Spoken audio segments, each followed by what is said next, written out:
안녕하세요. 책 읽기 좋은 날 여운입니다. 병을 치료하기 위해서는 우선 그 병에 대해 잘 알아야 합니다. 특히 치료의 주체인 환자와 보호자가 질병에 대해 제대로 이해하고 있지 않으면 안 되는데요. 그런데 대부분의 경우 환자는 병원에서 의사가 모든 결정을 내리고 그 지시에 따르면 된다고 여깁니다. 이것은 자신의 건강을 남에게 떠넘기는 무책임하고 위험한 행동입니다. 어떤 상황에서도 치료의 주체는 바로 환자 자신이 되어야 합니다. 의사는 병을 진단하고 치료법에 대해 조언과 도움을 주는 사람일 뿐입니다. 언제나 최종 선택의 몫은 환자이어야 하고 올바른 주체성을 갖기 위해 자신의 병에 대해 이해하는 적극성이 필요합니다. 병원 치료는 어디까지나 보조일 뿐이라는 사실을 명심해야 합니다. 오늘 소개할 책은 병원 가기 전에 반드시 알아야 할 생활 수칙, 위험한 의학, 현명한 치료입니다.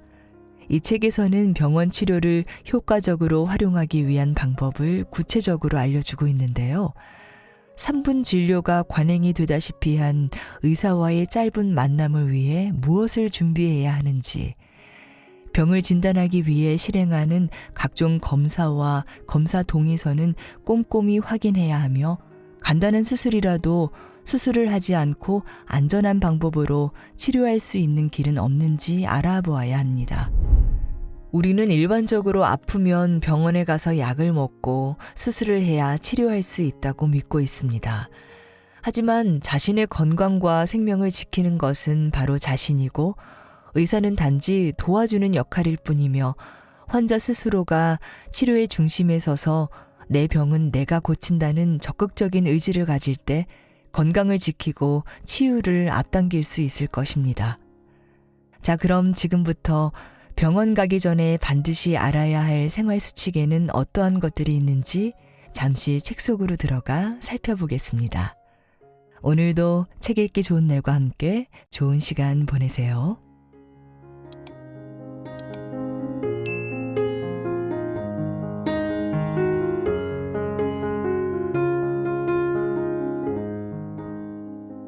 똑똑한 환자의 현명한 병원 치료. 내 병부터 제대로 이해하자. 질병을 물리치기 위해서는 우선 그 병에 대해 구체적으로 알아야 한다. 특히 치료의 주체인 환자와 보호자가 질병에 대해 정확히 이해하고 있지 않으면 안 된다. 요즘은 일반인도 쉽게 공부할 수 있는 길이 얼마든지 열려 있다. 일반인을 위한 쉬운 건강서적이 다양하게 출간되고 있고 인터넷을 통해서도 많은 정보를 얻을 수 있다. 같은 병을 앓고 있는 친지나 환자 모임 등을 통해서도 실질적인 정보를 얻을 수 있다.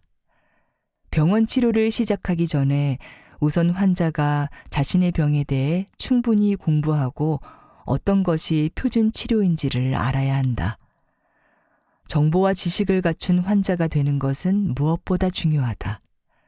환자가 스스로 전문성을 쌓아 자신의 병에 대해 지식을 갖고 있다면 위험한 치료를 함부로 하지 않을 것이고 의사의 치료법이 바른지를 보는 안목도 어느 정도 생길 것이다.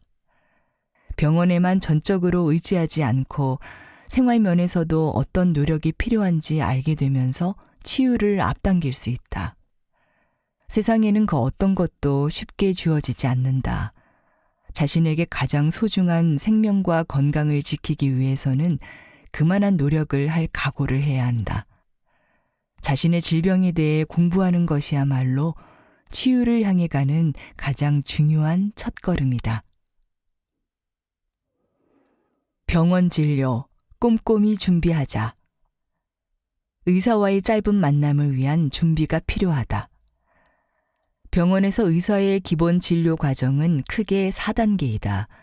무엇이 문제인가, 진단, 어떻게 그런 일이 생겼는가, 원인, 무엇을 할 것인가, 치료, 그리고 치료의 결과가 어떻게 될 것인가, 예후, 이것들을 판단하고 실천하는 것이다.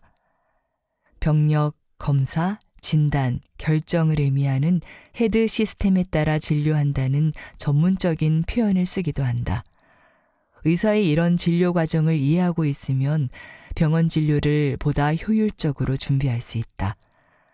3분 진료가 관행이 되다시피 한 우리의 의료 현실 속에서 환자는 짧은 시간에 효과적으로 진료를 받을 수 있도록 준비가 필요하다.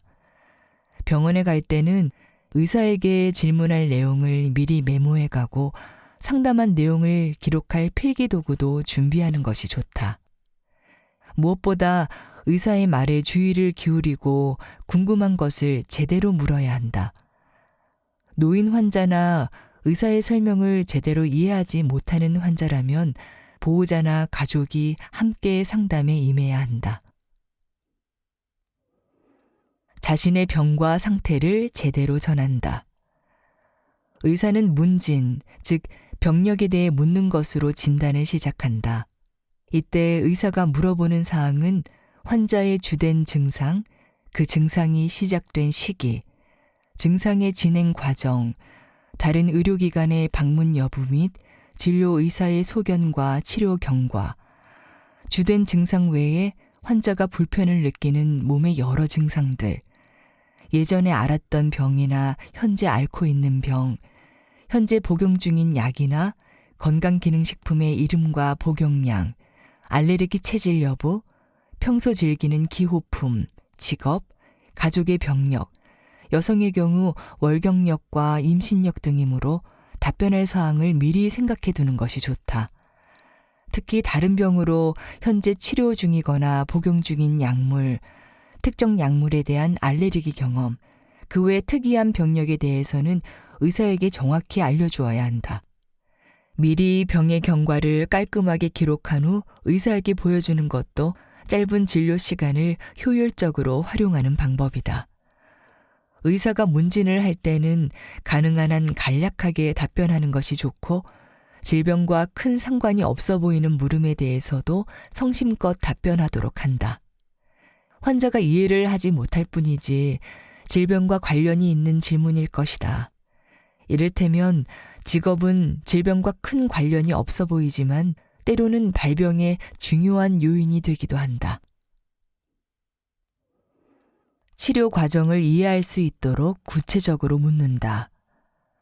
환자는 자신의 증상과 의사의 치료법을 제대로 이해한 후에 치료에 임해야 한다. 그러기 위해서는 자신의 병과 치료 과정에 대해 충분히 이해할 수 있도록 적극적으로 묻는 자세가 필요하다. 그래야만 열심히 치료에 임할 수 있고 치료 효과도 높일 수 있다. 환자가 자신의 병과 그 치료 내역에 대해 알 권리는 의료법에도 명시되어 있다. 의사로부터 궁금한 내용을 제대로 듣기 위해서는 알고 싶은 내용을 명확하고 구체적으로 질문할 줄 알아야 한다. 예를 들어 어느 정도 시간이 필요하다고 한다면 어느 정도는 며칠 정도를 말하는지라고 구체적으로 물어야 한다. 사람에 따라 부작용이 나타날 수 있다고 한다면 어떤 사람에게 어떤 부작용이 나타나는지, 그 부작용이 나타날 가능성은 어느 정도인지를 실제적이고 세밀하게 묻는 것이 좋다. 의사의 말이 너무 빠르거나 생소한 의학 용어를 사용하면 천천히 쉬운 용어로 설명해 달라고 정중히 부탁을 한다. 환자나 보호자는 검사 내용, 진단 결과, 치료 방침, 약의 필요성과 부작용, 수술의 필요성과 위험성, 치료 비용 등 의문이 생길 때마다 충분히 이해가 되도록 망설이지 말고 물어야 한다. 아울러 발병 원인을 자세히 물어보고 병을 부추기는 원인을 생활 속에서 없애는 노력을 해야 한다. 또한 치유를 앞당기기 위해 일상생활 속에서 어떤 노력을 해야 하는지 세세히 묻고 스스로 실천해야 할 것이다. 검사, 똑똑하고 실속 있게 받자. 검사 동의서는 꼼꼼히 확인한다. 병을 정확히 진단하기 위해서는 여러 가지 검사를 하게 된다. 일반적으로 혈액 검사, 소변 검사 등의 기본 검사를 거쳐 컴퓨터 촬영, 초음파 등 정밀 검사를 하게 된다. 검사에 들어가기 전에 검사의 필요성과 위험성, 검사 비용과 보험 관계를 구체적으로 물어보자. 병원의 정밀 검사 가운데는 동의서에 서명이 필요한 경우가 있다. 이것은 우리 몸에 어떤 위험을 줄 가능성이 있다는 말이기도 하다. 예를 들면 X선 촬영이나 CT 촬영에는 방사선이 사용되는데 단기간에 여러 차례 방사선에 노출되면 암을 유발할 위험성이 있는 것으로 알려져 있다. 단기간에 다른 진료기관에서 같은 검사를 받는 경우라면 반드시 검사 사실을 알리도록 하자. 병원을 옮겨 진료를 할 때도 이전 병원에서 검사 결과와 방사선 촬영 사진을 받아 전해야 한다. 대부분 자체 병원에서 다시 검사를 요구하는 경우가 많지만 그럴 때라도 이전의 검사 기록을 전하는 것이 효율적이다. 그리고 방사선 피해를 최소한으로 줄여달라는 부탁을 하는 것이 좋다. 환자가 사전에 많은 지식을 갖추었다는 사실을 담당 의사가 알게 되면 더욱 신중해질 것이다. 검사와 진단 결과를 제대로 이해한다. 검사를 마친 후에는 병명과 진단 결과에 대해 설명을 듣게 된다. 이때는 자신이 어떤 병이고 현재 상태가 어떤지를 주의 깊게 듣고 궁금한 점을 구체적으로 질문해서 제대로 이해해야 한다. 담당 의사는 병을 진단한 후에 앞으로 어떻게 치료할 것인지 설명하게 된다. 이때도 병의 진행 상황, 구체적인 치료 방법, 치료법의 효율성과 위험성, 치료 비용 등을 상세히 물어보자. 특히 완치가 가능한 치료법인지 아니면 증상만 완화시키는 방법인지를 제대로 알 필요가 있다. 의사가 권하는 치료를 하지 않으면 어떻게 되는지도 물어보는 것이 좋다. 환자가 치료법에 대해 확실히 이해를 해야 스스로 더 많은 노력을 기울일 수 있다. 오진이 의심되면 다른 의사에게 재진단을 받는다. 검사 결과 오진이 의심되거나 주치의의 치료 방침에 신뢰가 가지 않으면 다른 의사의 견해를 구하는 것이 좋다. 특히 중병이라는 진단을 받으면 적어도 2명 이상의 의사에게 진단을 받는 것이 현명하다. 어떤 병원에서 암 진단을 받은 환자가 다른 병원에서 암이 아니라는 판정을 받는 사례도 있다. 생각보다 오진율이 높은 편이므로 난치병이라는 진단을 받으면 다른 병원에서 다시 진단을 받아보는 것이 좋다. 다른 의사에게 2차 소견을 받을 때는 이전 의사로부터 검사 자료를 요청하고 의사 소견서를 받도록 하자.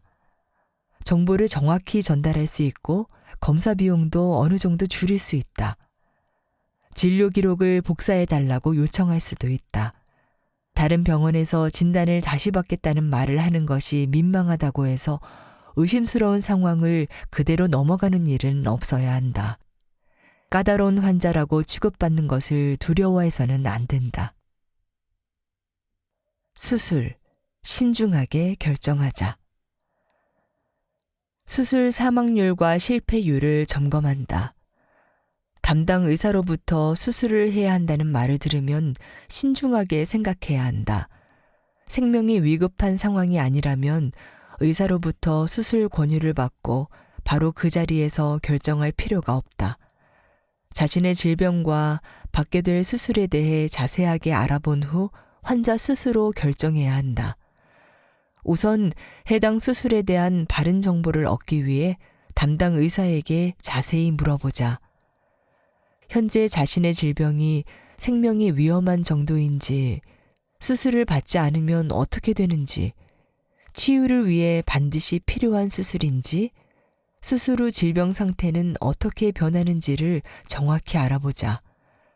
해당 수술의 사망률과 실패율, 수술이 성공하지 못하면 어떻게 되는지도 구체적으로 물어보고 판단해야 한다. 좀 더 안전한 치료법부터 시행한다. 아무리 간단한 수술도 위험 부담이 있다. 따라서 수술을 하지 않고 좀 더 안전한 방법으로 치료할 수 있는 길은 없는지 알아보는 것이 좋다. 담당 의사에게 수술을 조금 연기하고 좀 더 안전한 치료법부터 받아보는 것이 어떤지도 물어보자. 다른 치료법으로 비슷한 효과를 볼 수 있다면 굳이 수술의 위험성을 감수할 필요는 없을 것이다. 수술 합병증과 후유증도 고려한다. 수술의 잠재적인 위험성과 후유증에 대해서도 자세히 알아본다. 병 자체보다 더 심각한 부작용을 유발하지 않는다는 보장이 있어야 한다. 수술 이후 직업이나 사회활동에 지장이 없는지, 장기적인 부작용이 없는지를 구체적으로 알아보자. 의사가 수술의 부작용과 미래의 삶에 미칠 잠재적 영향에 대해 애매한 태도를 취한다면 책이나 인터넷 등으로 같은 수술을 받은 사람의 경험을 통해 올바른 정보를 얻고 난 후 판단하는 것이 좋다. 담당 의사의 수술 경력을 확인한다. 수술을 담당할 의사의 해당 수술 경력을 알아본다. 수술을 자주 하고 경험이 많은 의사를 통해 수술을 받는 것이 보다 안전하다. 특히 복잡한 미세 수술일 경우 풍부한 경험이 있는 의사에게 수술을 받는 것이 좋다. 담당 의사가 수술 경력과 수술 전반에 대해 성실한 답변을 꺼린다면 성실하고 경험 많은 다른 의사를 찾는 것이 현명하다. 수술 절차와 비용을 점검한다. 수술에 걸리는 시간과 회복에 걸리는 기간, 비용에 대해서도 자세히 알아본다. 수술비와 그에 수반되는 입원비, 검사비 등 전체 비용이 얼마나 드는지를 알아보고 그 가운데 보험 적용이 되지 않는 부분은 어느 정도인지도 알아보자. 수술로 기대할 수 있는 효과가 극히 미미하다면 굳이 큰 수술비를 지출할 필요가 있는지 판단해 보아야 한다. 수술이 결정되면 수술 동의서를 꼼꼼히 읽어보고 서명하자. 서명 날인을 하기 전에 수술의 내용과 마취 방법 등 수술의 일괄적인 진행 상황이 제대로 적혀 있는지를 점검하는 것이 좋다. 수술을 받게 되면 정확한 부위가 수술 대상으로 기록되어 있는지도 사전에 확인한다. 가급적 금요일 오후 수술은 피한다. 금요일 오후에는 가능한 한 수술을 피하는 것이 현명하다. 금요일에 수술을 받은 후 의사들이 대개 자리를 비우는 주말에 응급사태라도 발생하면 신속하게 대처하기가 쉽지 않다. 담당 의료진으로부터 수술 후 치료의 연속성을 보장받기 위해서는 주초 아침 시간에 수술을 하는 것이 가장 좋다. 약, 부작용부터 점검하자. 약의 효능과 부작용을 알아본다. 병원에서 약을 처방받을 때는 그 약의 효능과 부작용을 정확히 물어본다. 자신이 이용할 약의 이름과 효능, 그리고 꼭 필요한 약인지, 병을 근본적으로 치료하는 약인지, 증상만 완화시키는 약인지, 약을 얼마 동안 복용해야 하는지, 약으로 인해 어떤 부작용이 나타날 수 있는지, 약을 먹지 않고 생활관리로 치유할 수는 없는지, 현재 복용 중인 다른 약과 함께 복용해도 되는지, 정확한 복용 방법과 이용 시 주의할 점을 상세히 물어보자. 약국에서 바로 구입하는 일반 의약품의 경우도 약사를 통해 부작용 여부를 자세히 물어본 후 이용하자. 그리고 약을 복용하기 전에 라벨이나 사용 설명서에 적힌 주의사항과 금기 등을 꼼꼼히 읽어 그 약에 대한 정보를 미리 알아두는 것이 좋다. 어떤 약이든 부작용의 위험성이 있으므로 약의 효능과 부작용을 제대로 파악한 후 환자 스스로 이용 여부를 결정해야 한다. 증상 완화제는 가능한 한 피한다. 응급 상황이 아니라면 가능한 한 증상 완화제는 피한다. 자신이 처방받은 약이 증상만 완화시키는 약이고 그 약을 장기간 먹어야 한다면 약에 의지하지 않고 치유할 좀 더 안전한 방법을 찾는 것이 현명하다. 어떤 약도 장기간 먹는 것은 위험하다. 약물의 장기 복용은 체내의 약물 대사를 주관하는 간과 신장을 약화시키고 면역력을 저하시켜 더 큰 병을 부르게 된다. 병원에서 평생 약을 먹어야 한다는 처방이 나오면 약보다 생활 습관을 바로잡아 치유할 수 있는 길을 적극적으로 찾아보자.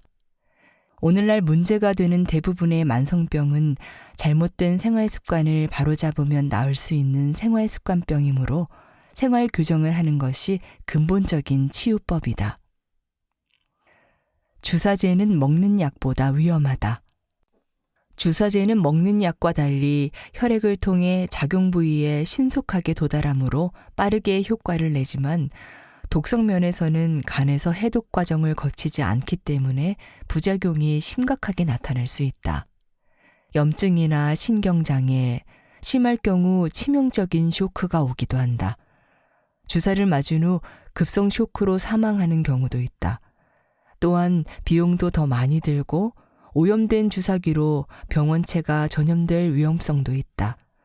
따라서 같은 효과를 내는 약이 있다면 굳이 부작용 위험성이 큰 주사제는 이용하지 않는 것이 좋다. 주사제는 대체할 수 있는 약품이 없거나 응급 상황일 경우에 한해서 신중하게 사용해야 한다. 부작용이 알려지지 않은 신약은 신중히 선택한다. 시판 허가를 받은 지 얼마 되지 않은 신약을 이용할 때는 약효와 부작용의 위험성을 더더욱 신중하게 고려해야 한다. 당장 약효가 있다고 해도 나중에 어떤 부작용이 나타날지 모른다. 주목을 받으며 등장한 첨단 신약이 뒤늦게 부작용 폐해가 알려져 시장에서 퇴출된 사례는 무수히 많다. 대부분의 신약은 기존의 약보다 비싸다는 것도 고려의 대상이다.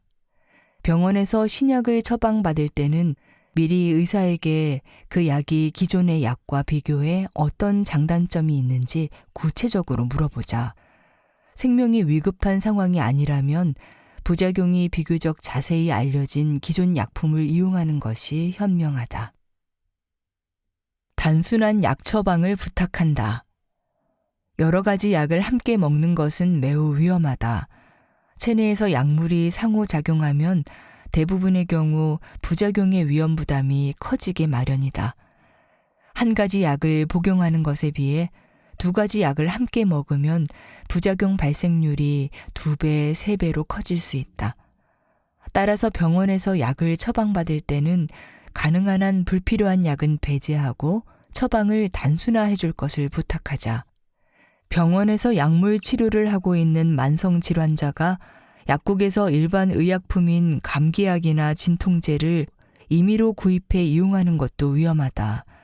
여러 약을 함께 먹을 경우 자칫 간이나 신장 기능이 떨어질 수 있으며 급성 쇼크를 일으키기도 한다.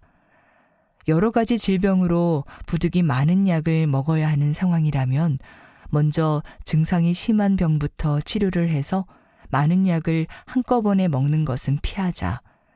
꼭 여러 약을 복용해야 하는 경우라면 충분히 시간 간격을 두고 이용하는 것이 좋다. 의약품이 워낙 많아서 약물의 상호작용으로 인한 부작용을 모두 파악하기가 현실적으로 불가능하므로 가능한 여러 약을 함께 먹지 않는 것이 현명하다. 의료진과 유대감을 형성하자. 의사와 상호 신뢰 관계를 형성한다. 자신의 질병을 치료할 병원과 의사를 선택할 때는 최대한 까다롭고 신중하게 고르고 병원과 의사를 정한 후에는 최대한 믿도록 노력해야 한다. 환자와 보호자가 담당 의사와 좋은 관계를 맺도록 힘쓰고 환자의 권리를 주장하되 최대한 예의를 갖추어 신뢰하는 마음을 보여야 한다. 자신에게 불신의 벽을 쌓고 있는 환자에게 열성을 쏟을 의사는 드물다. 담당 의사를 신뢰하지 못하면 환자와 의사가 함께해야 할 치료 작업이 제대로 이루어질 수 없고 결국 치유가 늦어지게 된다. 의료진에게 감사의 마음을 표현한다. 의료진의 노력에 감사의 말을 전하는 일에 주저하지 말자. 의사나 간호사도 사람이다. 감사와 칭찬의 말에 기분이 좋아지지 않을 사람은 없다. 의사에게 많은 질문을 하고 난 후에도 설명에 대한 감사 인사를 적극적으로 건넨다면 깐깐한 환자라기보다는 적극적인 환자라고 생각할 것이다. 환자가 그만큼 열정을 보이는 것이므로 더 신경을 쓰게 될 것이다. 적극적인 인사성은 어떤 상황에서도 그 사람을 더욱 주목하게 만들고 보다 좋은 관계를 맺는 데 도움이 된다. 치료의 주체로 당당히 서자. 병원에서도 치료의 주체는 환자다. 치료의 주체이기를 포기한 환자는 병원에서 의사가 결정을 내리면 그 지시에 따르기만 하면 된다고 여긴다. 이것은 자신의 건강을 남에게 떠넘기는 무책임하고 위험한 행동이다. 어떤 상황에서도 치료의 주체는 바로 환자 자신이다. 의사는 병을 진단하고 치료법에 대해 조언과 도움을 주는 사람일 뿐이다. 언제나 최종 선택의 몫은 환자이어야 한다. 따라서 환자는 자신의 병에 대해 알아보고 이해하는 적극성이 필요하다. 적극적인 환자는 의료진도 더욱 신경을 쓸 것이고 그 적극성이 질병 치유에 절대적인 힘으로 작용할 것이다. 치료의 긍정적, 부정적 결과를 고려한다. 완벽한 치료는 없다. 치료로 인한 부작용을 최소화하면서 몸에 더 유익한 결과를 얻는 것이 의료 행위이다. 따라서 치료 과정에서 몸에 일정 한도 이상의 부담은 주지 않는다는 기본 원칙이 필요하다. 지나치게 공격적이고 성급한 치료로 인체 면역력을 완전히 무력화시키지 말아야 한다는 것이다. 환자와 가족이 병에 대해 제대로 이해하고 예측할 수 있는 긍정적, 부정적인 상황을 모두 고려한 후 치료를 받아야 한다. 치료에 들어간 후에는 자신의 몸 상태를 세세하게 살피는 철저한 자기관리가 필요하다. 이를테면 약을 복용한 후 새로운 증상이 나타나면 그것이 약으로 인한 반응인지 질병 자체의 증상인지를 확인한 후에 계속 복용할지를 판단한다. 현명하고 적극적인 환자만이 치료의 부작용을 줄이고 효과는 높일 수 있다. 병원 치료는 어디까지나 보조적인 것이다. 오늘날 병원이라는 한정된 공간에서 의학의 힘으로 온전히 해결할 수 있는 질병은 드물다. 거의 대부분의 질병이 환자의 적극적인 생활 노력이 있어야만 근본적인 치료가 가능하다. 병원 치료는 어디까지나 보조적인 것이다. 따라서 생활관리법에 대해 담당 의사에게 적극적으로 물어야 하고 스스로 공부해야 하며 또한 생활 속에서 실천해야 한다. 병원에서 불치라는 선고를 받는다고 해도 크게 위축될 필요는 없다. 그저 현대의학의 한계라고 단순하게 받아들이면 된다. 병원 치료가 보조 치료이고 생활치료가 본 치료라면 치유할 수 있는 가능성은 얼마든지 있다. 자신의 의지와 노력으로 병을 이겨낼 수 있다는 확신만 갖는다면 결국 치유의 길을 찾게 될 것이다.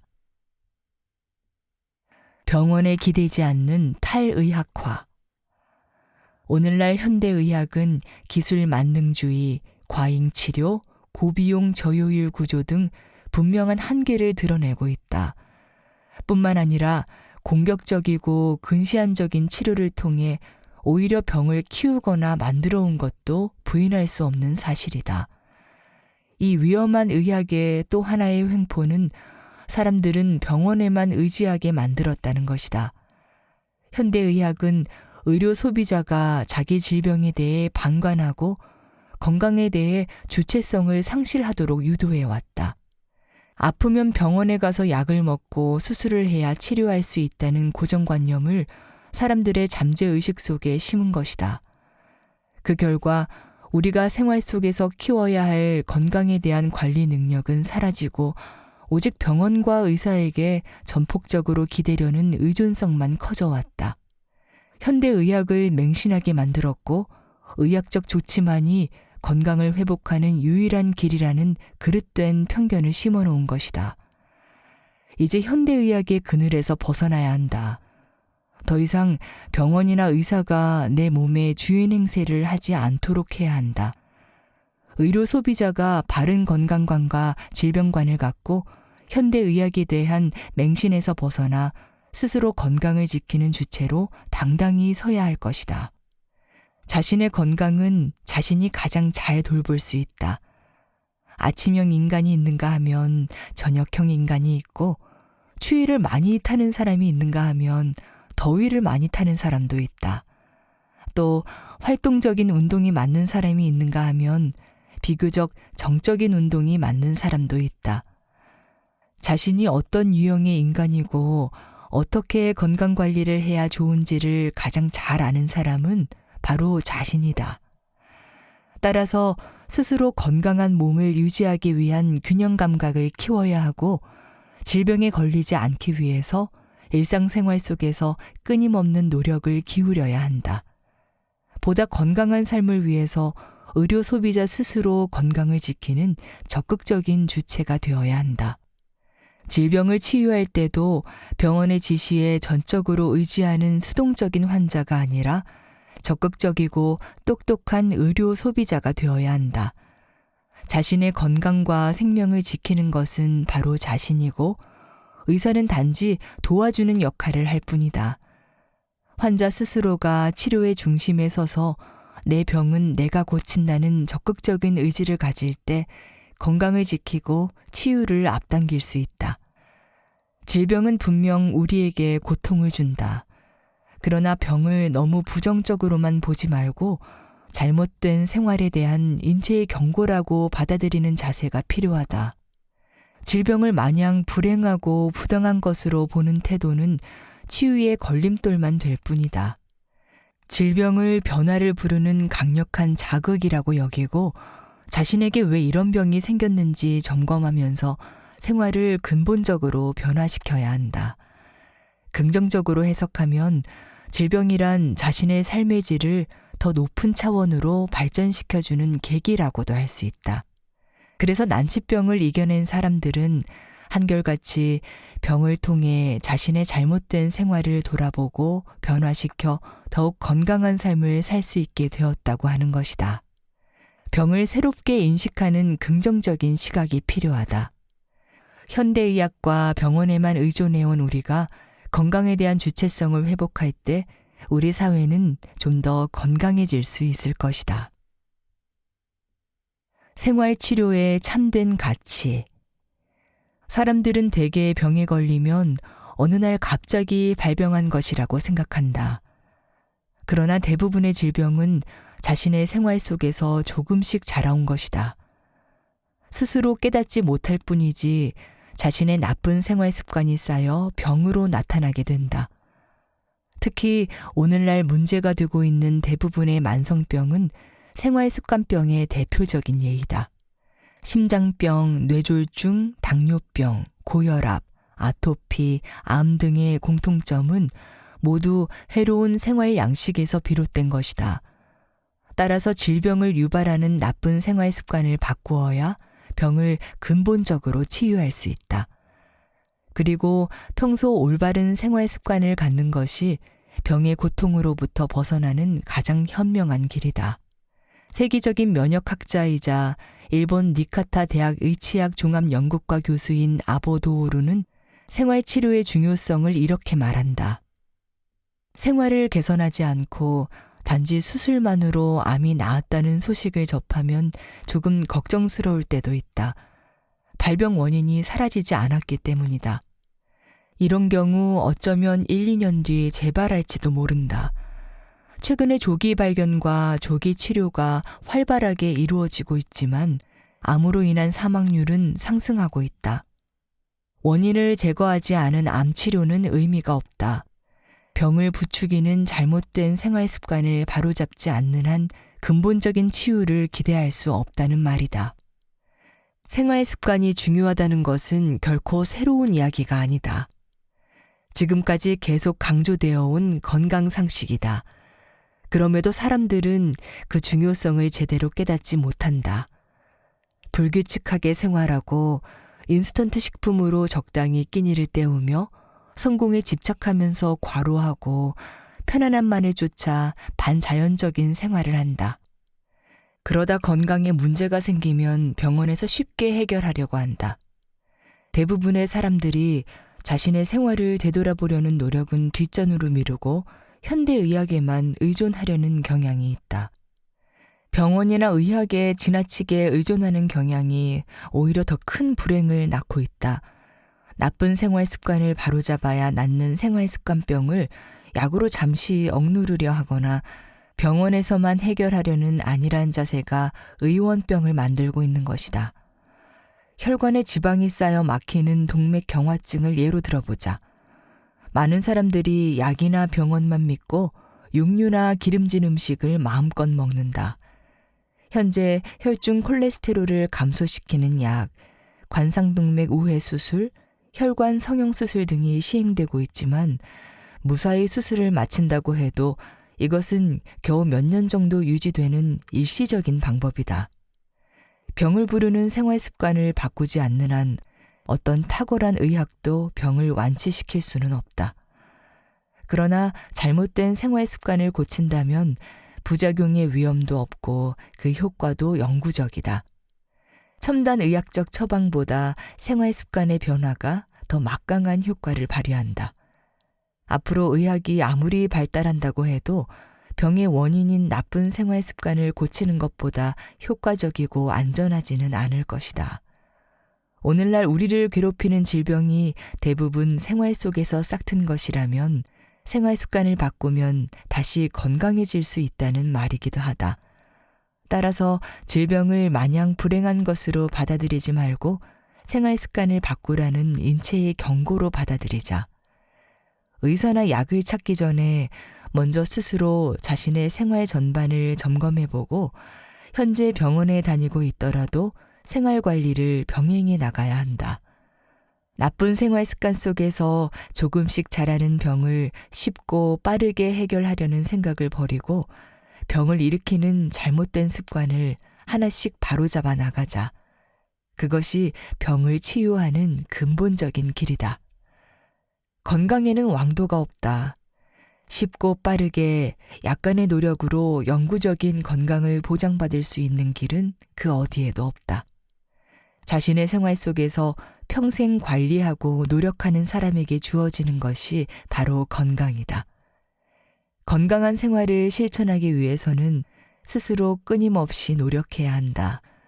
자꾸 손이 가는 음식 앞에서, 지나친 욕심이 만든 스트레스 속에서, 성공만 바라며 매달리는 무리한 생활 속에서 그 어떤 것도 자신의 건강과 맞바꿀 만큼 가치가 있는 것은 없다는 사실을 스스로 깨달아야 한다.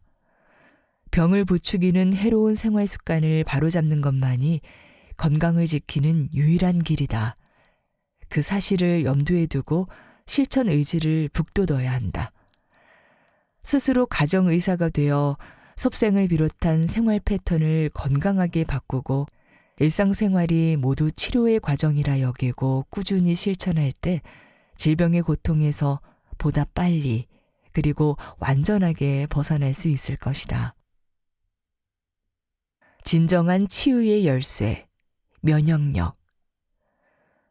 우리는 누구나 스스로를 보호하고 병을 치료하는 면역력을 선천적으로 갖고 있다. 자연 치유력, 저항력, 항상성, 회복력, 생명력 등으로 불리기도 하는 면역력은 인류가 그 생명력을 이어온 이래 오랜 세월 동안 터득한 생존의 기술이자 스스로를 지키는 방어 시스템이다. 따로 치료를 하지 않아도 감기가 낫고 상처가 아무는 것은 모두 인체에 면역력이 있기 때문이다. 스스로를 치유하는 경이로운 능력인 면역력은 생물체가 가진 가장 뛰어난 특성 중 하나이다. 현대의학의 아버지라 불리는 히포크라테스는 진정한 의사는 내 몸 안에 있다. 몸 안의 의사가 고치지 못하는 병은 어떤 명의도 고칠 수 없다. 질병이란 복원력, 즉 자연의 치유력이 작용하고 있는 과정이다. 의술이란 자연 치유 기술을 흉내내는 기술이다라는 말을 남기며 자연 치유력, 즉 면역력을 강조했다. 현대의학의 뿌리인 히포크라테스 의학은 자연 치유 작용을 강화하기 위해서는 생활 방식과 마음가짐이 중요하며 자연과 조화를 이루는 삶을 살아야 한다고 강조했다. 병원균을 발견해 멸균 치료에 물꼬를 연 파스테르 역시 만년에 사람의 몸에는 수많은 세균이 있지만 건강할 때는 인체가 스스로 물리칠 수 있고 허약할 때만 피해를 준다는 사실을 강조했다. 그래서 훌륭한 치료라는 것은 저항력이 발휘될 수 있도록 회복시켜주는 것이며 면역 기능을 강화하면 모든 전염성 질병을 다스릴 수 있다는 말을 남겼다. 같은 음식을 먹어도 식중독에 걸리는 사람이 있고 멀쩡한 사람이 있다. 같은 환경 속에서 살아도 감기에 걸리는 사람이 있고 건강한 사람이 있다. 사람에게 내재된 면역력이 다르기 때문이다. 이 말은 질병을 집중적으로 연구해 의학적 해결책을 찾는 것만큼 인체의 면역력을 강화하는 것이 중요하다는 사실을 말해준다. 인체에 치명적인 발암물질과 중증 급성 호흡기 증후군, 조류 인플루엔자 등 인류를 위협하는 새로운 질병으로부터 우리를 지키는 진정한 키워드는 면역력의 강화이다. 내 몸 안의 의사인 자연 치유력, 즉 면역력을 강화하기 위해서는 평소 생활 자세가 중요하다. 규칙적인 생활, 바른 의식주, 자연 친화적인 생활, 적절한 수면과 휴식, 적당한 운동, 긍정적인 마음, 적정한 체중, 규칙적인 배변, 충분한 산소 공급과 햇빛, 바른 자세, 건전한 성생활, 금연, 적절한 음주 등 건전하고 올바른 생활 자세가 필요하다. 첨단 의학적 관리가 아니라 우리가 흔히 알고 있는 지극히 상식적인 건강법을 실천하는 것이 면역력을 강화하는 지름길이다.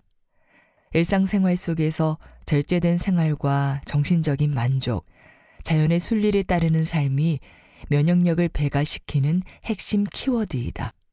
특히 생활 전반에서 절제하는 자세는 치유의 힘을 기르는 데 가장 밑거름이 된다. 이를테면 과식을 하거나 과로를 하거나 과욕을 부리면 치유력이 약화된다. 또한 화를 내거나 흥분하는 등 지나치게 감정에 휩쓸리는 것도 병을 부른다. 생활 전반에서 중용의 자세를 갖는 것이 중요하다. 규칙적인 생활 역시 면역력을 기르는 필수적인 요소이다. 불규칙한 생활은 생체 리듬을 깨뜨리고 신진대사를 방해해 치유력을 저하시킨다. 질병을 예방하고 면역력을 강화하기 위해서는 적절한 식사, 수면, 운동, 휴식 등 규칙적인 생활 관리가 필요하다. 의학적인 치료를 할 때도 면역력을 훼손시키는 치료법은 결코 진정한 효과를 기대할 수 없다. 면역력을 강화해 병을 물리치는 것이야말로 가장 이상적인 치료이다. 현대의학의 지나치게 공격적인 수술요법이나 약물요법은 면역력을 약화시키는 요인이다. 문명이 발달하고 현대의학이 발전할수록 인간의 면역력이 저하되어 온 것은 명백한 사실이다. 병을 치유하고 건강하게 만드는 주체는 우리 몸이 가진 면역력이다. 감기부터 암까지 모든 병의 최고의 치료법은 자연 치유작용을 최대로 발휘하는 것이다. 모든 치료법은 인체의 면역력을 보조하는 작용에 지나지 않는다. 의학적인 치료가 필요 없다는 말이 아니라 주객을 바꾸지 말자는 것이다.